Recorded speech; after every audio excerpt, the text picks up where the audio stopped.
Welcome back to my channel to another blog. I hope তোমরা জানো আমার চ্যানেলের নাম ইন অ্যান্ড আউট ব্লগ। তো চ্যানেলের নামের অনুযায়ী নিশ্চয়ই বুঝতে পারছো যে আমি আমার চ্যানেলের regular daily blog with my daily lifestyle and outside blog share করি। কারণ আমি ঘুরতেও ভালোবাসি, তাই এই চ্যানেলেও আমি ট্রাভেল ব্লগও শেয়ার করি। অ্যাকচুয়ালি আমি ব্যাঙ্গালোরে এসেছি একটু ট্রিটমেন্টের জন্য, তাই তারই ফাঁকে একটু সাইট সিনে বেরিয়ে পড়লাম। তার রিভিউ দিচ্ছি। দারুণ একটা জায়গা। জায়গাটির নাম হলো নন্দী হিল। অসাধারণ একটা জায়গা, খুবই সুন্দর। আমার তো ভীষণ ভালো লেগেছে জায়গাটি, তাই তোমাদের আমি রিকমেন্ড করব তোমরা সময় পেলে অবশ্যই জায়গাটি ঘুরে এসো। জায়গাটি পুরো মেঘে ভরা এবং শুনেছি সেখানে সূর্যোদয়টা নাকি দারুণ দেখতে লাগে। সেই কারণেই আমরা বেরিয়ে পড়েছি রাতারাতি। নিশ্চয়ই রাতের আলো দেখে বুঝতেই পারছো যে কতটা রাতে আমরা বেরিয়েছি। আমরা বেরিয়েছি প্রায় 3:30 4টে নাগাদ, এই সূর্যোদয় দেখার জন্যই। তো চলো দেখা যাক সেই সূর্যোদয় দেখার ভাগ্য আছে কিনা। এখানে প্রচুর জ্যামেও আটকে গেছি। দেখে নিশ্চয়ই বুঝতে পারছো যে কতটা জ্যাম লেগেছে। এনারা আশা করি মনে হয় সবাই একই জায়গায় যাচ্ছেন। তো তোমরা দেখতেই পেলে যে কতটা জ্যামে আটকে গেছিলাম। এনিওয়ে চলো দেখা যাক সেখানে গিয়ে আমরা কি দেখতে পাই। সো আমি চেষ্টা করব আমি আমার চোখ দিয়ে যতটা ক্যামেরাবন্দি করার ঠিক ততটাই করার চেষ্টা করব। সো গাইস তোমরা সঙ্গে থেকে আর আমাকে এগিয়ে নিয়ে যাওয়ার সাপোর্ট করো। তো এবার বলি, মাত্র যারা ব্যাঙ্গালোরে আসেন বিভিন্ন কাজে, তাহলে আমি তাদেরকে বলবো একবার এই নন্দী হিলে ঘুরে আসুন। আই হোপ ভালো লাগবে। অ্যাকচুয়ালি আমরা ছিলাম ব্যাঙ্গালোর কৃষ্ণ মন্দিরের কাছাকাছি একটা হোটেলে। তো সেখান থেকে আমরা একটা অটো ঠিক করে নিয়েছি। সেই কৃষ্ণ মন্দির থেকে নন্দী হিলের দূরত্ব হচ্ছে 30 কিলোমিটার। সো ওখানে কোনো অটো যেতে চায় না। আমরা অনেক রিকোয়েস্ট করে একটু বেশি বাজেট দিয়ে অটো করে গেলাম, কারণ আমি এবং আমার ছেলেদের বমি হয়, তাই 4 চাকার বদলে অটো করে নিয়েছি। আপনাদের অসুবিধা না হলে আপনারা চেষ্টা করবেন 4 চাকা নেওয়ার। আর আপনাদের সাজেস্ট করব সঙ্গে একটু গরম পোশাক নিয়ে যাওয়ার, কারণ আমরা না নিয়ে গিয়ে খুবই অসুবিধায় পড়েছি। আমরা গিয়েছিলাম অক্টোবর মাসে। দারুণ একটা জায়গা, সুন্দর একটা জায়গা অনুভব করতে পারবেন। ওখানকার প্রকৃতিটাও খুবই সুন্দর।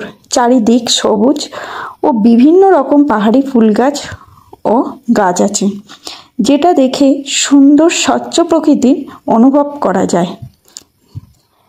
ওখানকার টিকিটের মূল্য 40 টাকা ও পার্কিংয়ের জন্য 80 টাকা নেওয়া হয়েছিল। আর বাচ্চাদের জন্য কোনো টিকিট মূল্য লাগে না। সো গাইস দেখে বুঝতেই পারছেন কতটা সুন্দর জায়গা। অলরেডি কিন্তু আমরা মেঘ দেখে ফেলেছি পাহাড়ের গায়ে। সুন্দর একটা দারুণ জায়গা। তবে হ্যাঁ, আমরা তো এখনও টপেই যাইনি। তো চলো দেখা যাক টপে গিয়ে আমরা কি দেখতে পারি। মানে টপে গিয়ে আমরা দেখতে পাবো আমরা মেঘের মধ্যে হাঁটছি। তো সিঁড়ি দিয়ে ওঠার সময় নিশ্চয়ই দেখতে পেয়েছেন যে কতটা মেঘে আচ্ছন্ন জায়গা। দারুণ একটা জায়গা, বিশ্বাস করবেন তখনই যখন নিজের। এখানে ভীষণ রকম পাহাড়ি ফুল গাছ, পাহাড়ি গাছ।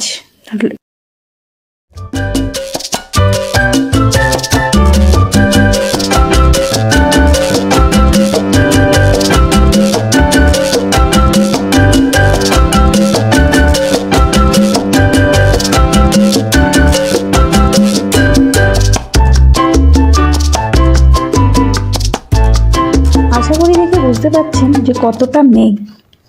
এগুলো কিন্তু কুয়াশা নয়, ভাববেন না কুয়াশা। তো একটু ঠান্ডা আছেই, যেহেতু যতটা টপে যাচ্ছি ততই যেন মেঘের ভেতর ঢুকে যাচ্ছি।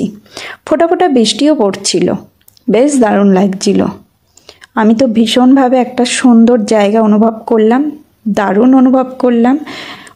এই রকম একটা স্বচ্ছ প্রকৃতি, এই রকম মেঘের মধ্যে একটা হিল, তো খুবই ভালো লাগলো আমার।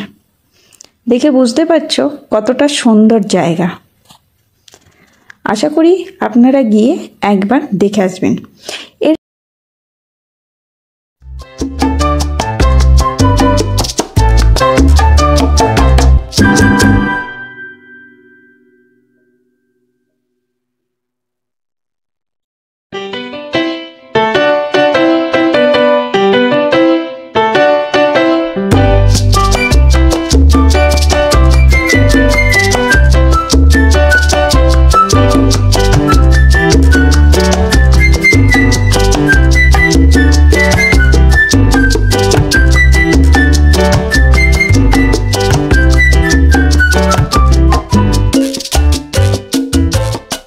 চেষ্টা করবেন সিঁড়ি দিয়ে ওঠার সময় একটু রেস্ট নিয়ে ওঠার, তাতে আপনাদেরই সুবিধা।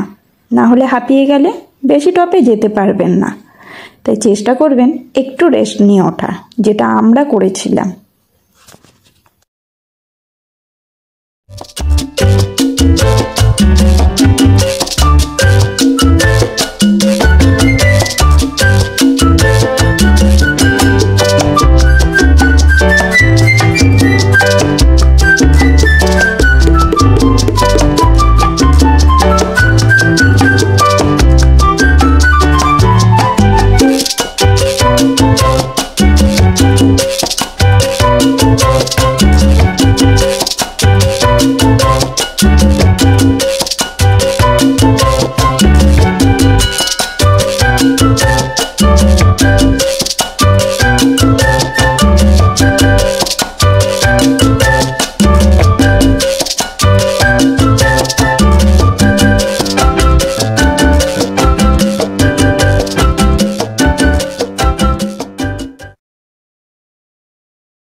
এখানে আপনারা সেলফি তোলার জন্য বিভিন্ন স্পটও পেয়ে যাবেন।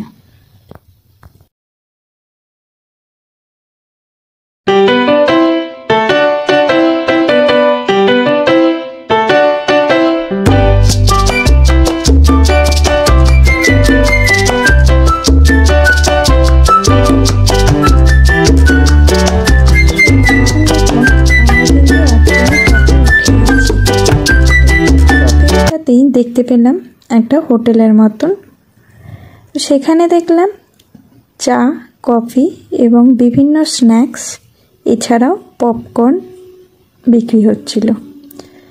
তো হালকা ঠান্ডা আমেজটাকে কাটানোর জন্য আমরা নিয়ে নিলাম 4 কাপ চা।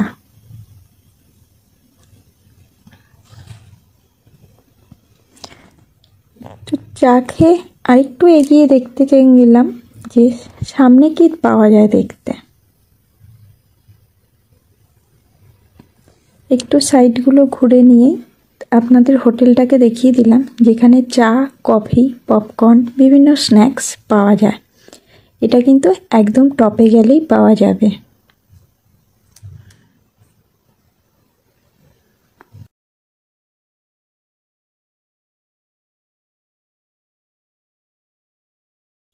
বিক্রি হচ্ছিল যেটা মেশিনের দ্বারা বাটার পপকর্ন।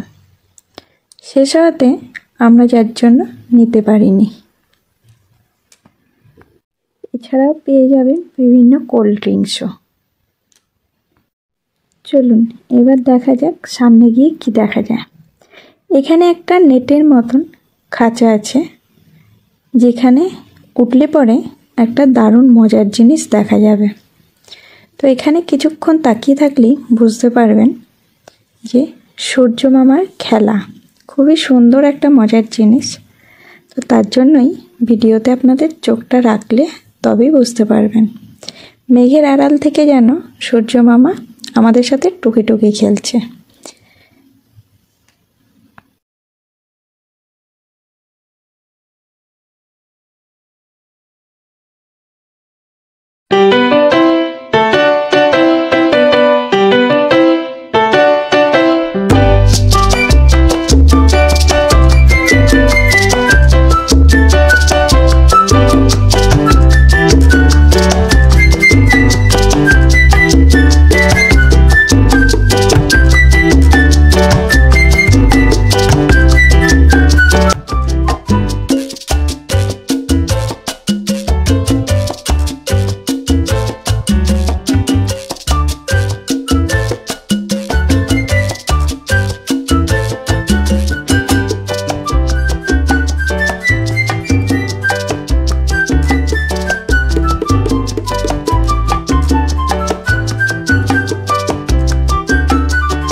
সো এখন আমরা এই নেটের খাঁচা থেকে নেমে যাচ্ছি, নেমে গিয়ে নিচের দিকে নামারই প্রস্তুতি নিচ্ছি।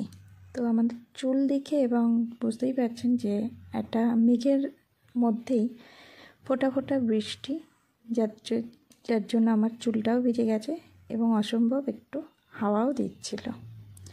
আর এখানে সুন্দর সুন্দর কিছু গাছও ছিল, যেগুলো দেখতে কিন্তু দারুণ লাগছিল।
যেটা খেতে কিন্তু দারুণ লাগছিল।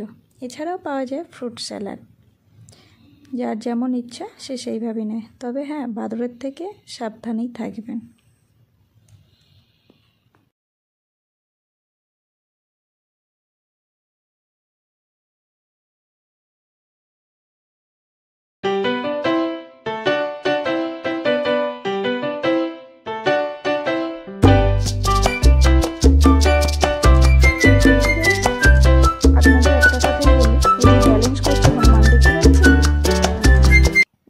হনুমান তো ঠিক নয়, বাদর তারের মধ্যে দিয়ে ব্যালেন্স করছে। আরও ছিল অনেক হনুমানই ব্যালেন্স করে করে বেশ যাচ্ছিল, খেলতে খেলতে ভালো লাগছিল যেটা দেখতে।